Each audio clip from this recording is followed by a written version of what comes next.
নাঙ্গলকোটে Lakshmi Padua premier club gold cup football tournament final খেলা অনুষ্ঠিত। দেশ বাংলা নিউজ 24, সময়ের সাথে তারুণ্যের পথে। কুমিল্লার নাঙ্গলকোটের লক্ষ্মী পদুয়া প্রিমিয়ার ক্লাবের আয়োজনে gold cup football tournament final খেলা শনিবার বিকেলে লক্ষ্মী পদুয়া উচ্চ বিদ্যালয় মাঠে অনুষ্ঠিত হয়েছে। সাবেক ছাত্রনেতা আবুল খায়েরের সভাপতিত্বে খেলায় প্রধান অতিথির বক্তব্য রাখেন ইসলামী ছাত্র শিবির সাবেক কেন্দ্রীয় সভাপতি মাওলানা ইয়াসিন আরাফাত। ছাত্রনেতা মাওলানা সাদ্দাম হোসেন ওহিদির সঞ্চালনায় বিশেষ অতিথির বক্তব্য রাখেন বাংলাদেশ শ্রমিক কল্যাণ ফেডারেশন নাঙ্গলকোট উপজেলার সভাপতি মাওলানা ওমর ফারুক মিয়াজি, নাঙ্গলকোট উপজেলা উত্তর ছাত্র শিবির সভাপতি নেসার উদ্দিন ভূঁইয়া, উপজেলা বৈষম্য বিরোধী ছাত্র আন্দোলন সমন্বয়ক ফরহাদ হোসেন। এ সময় উপস্থিত ছিলেন নাঙ্গলকোট প্রেস ক্লাব সাধারণ সম্পাদক তাজুল ইসলাম, রায়কোট উত্তর ইউনিয়ন আমির মাওলানা আব্দুল মান্নান, 4 নম্বর ওয়ার্ড মেম্বার মুজিবুল হক, মাওলানা আবুল হাশেম, মাওলানা আব্দুর রহমান, আবু সুফিয়ান হেলাল, আনোয়ার হোসেন, মাওলানা ইয়াকুব হোসেন প্রমুখ। খেলায় পদ্ম ফুটবল একাদশকে 3-2 গোলে হারিয়ে বিজয় লাভ করেন মেঘনা ফুটবল একাদশ। অনুষ্ঠান শেষে বিজয়ী ও রানার্স আপ দলের হাতে পুরস্কার তুলে দেন অতিথিবৃন্দ। সুশৃঙ্খলভাবে খেলা চালিয়ে যাওয়া সবাই সুশৃঙ্খলভাবে খেলা চালিয়ে গেছে। এজন্য আমি লক্ষ্মী পদুয়ার ভাইদেরকে ধন্যবাদ জানাচ্ছি যে তারা এত সমস্যার মধ্যে সুন্দর একটা খেলা উপহার দেওয়ার জন্য আমার অংশ দিয়েছেন। আমাদের আজকের প্রধান অতিথি এসে আমাদেরকে প্রোগ্রামে ধন্য করছেন।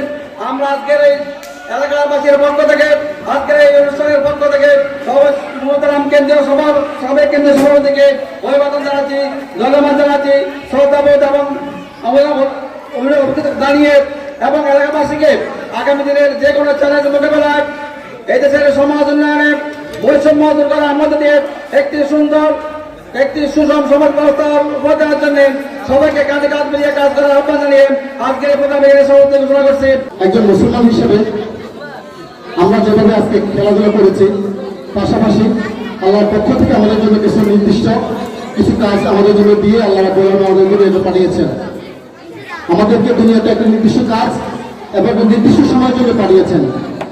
সমাজ ব্যবস্থা আসলে মুমিনের প্রত্যেকটি কাজ হচ্ছে ইবাদত, সেটা যদি আল্লাহ এবং রাসূল সাল্লাল্লাহু আলাইহি ওয়াসাল্লামের পথে যদি হয়, তাদের সাথে বিধানের যদি হয়, তো আমরা যারা আজকে খেলতে এসেছি, আমরা শুধু খেলার মধ্যে সীমাবদ্ধ না থেকে আমরা আজকে যদি এই খেলার পাশাপাশি আমাদের জীবনটা আল্লাহর উপরে আমরা লাগাতে চাই, তাহলে আমরা কোরআনের চাইতে আসুন আমরা রাসূল আদর্শের দিকে, আমরা আসলে আদর্শ বাস্তবায়নের জন্য আমরা কাজ করি।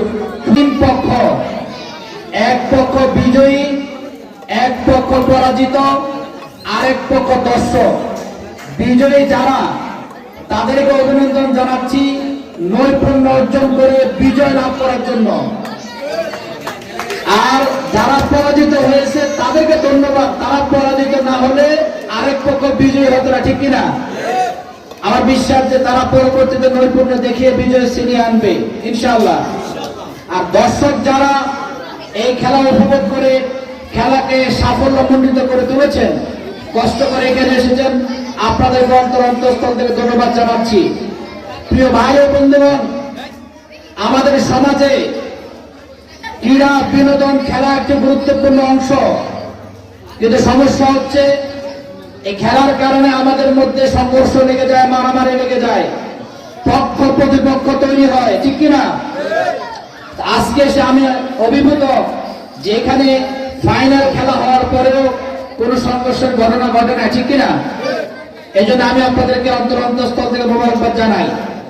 সুস্থ দেহ, সুস্থ মন, সুস্থ বিনোদন, এটাই যদি আমাদের টার্গেট হয়ে থাকে, তাহলে এই ধরনের খেলার চর্চা আমাদের মধ্যে আরো অনেক বেশি বাড়বে।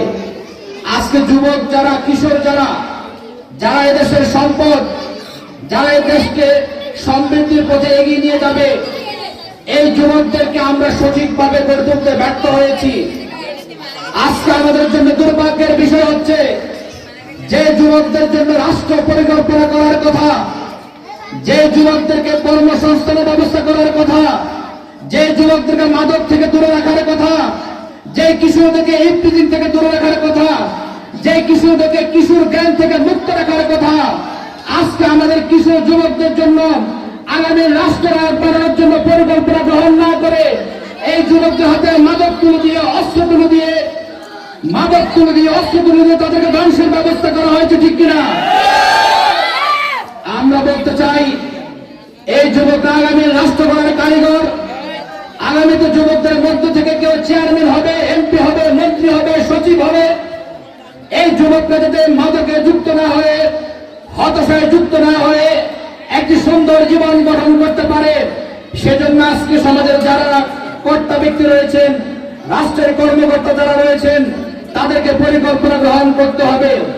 আমাদের একটি যুবক যেন হতাশায় নিমজ্জিত না হয়, আমাদের একটা যুবক যেন ইয়াবা, মাদক সহ, ফেন্সিডিল সহ বিভিন্ন মাদকের সাথে যুক্ত না হয়, তার জন্য আমাদের পরিকল্পনা গ্রহণ করতে হবে। রাজি আছেন কিনা? এই লক্ষ্মী প্রতিমাবাসীকে আমি আহ্বান জানাতে চাই, আমাদের যুবকরা আমাদের সম্পদ। এই যুবকদেরকে আমরা আগ্রহ রাখবো, এই যুবকদেরকে আমরা দিক নির্দেশনা দেব, এই যুবকদেরকে মাথায় হাত বুলিয়ে মাদক থেকে, সন্ত্রাস থেকে, চাঁদাবাজি থেকে, ইফটিজিং থেকে, সকল ধরনের অপকর্ম থেকে আমরা বিরত রাখবো ইনশাআল্লাহ। দেশ বাংলা নিউজ 24, সময়ের সাথে তারুণ্যের পথে।